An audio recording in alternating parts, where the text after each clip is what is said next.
Okay, it's an era that we can scarcely believe because all of us are so young. Some of us younger than others. 50 years ago, rock and roll barely existed in England. There'd been a couple of rock and roll records, Bill Haley and the Comets, Elvis Presley. But there was an English music form that was prevalent that was kind of a homemade style. It was called Skiffle. And that was when John Lennon wanted to start a group. He couldn't start a rock and roll group. You'd have to have proper equipment in those days. So he started a Skiffle group with his closest friends, the guys he went to school with.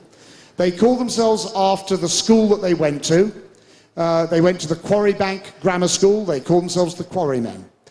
And something absolutely magical happened. They played various concerts, but in this year, in July the 6th, 1957, exactly 50 years ago from this year, they were playing at an event which they'll tell you about, and there was somebody in the audience that saw them, Paul McCartney. John Lennon was 16, Paul was just 14. The magic that happened that day when Paul and John met was spectacular, and it led to the revolution in music and culture. It led to the Beatles, it led to us being here, it led to changing the world immeasurably for the better.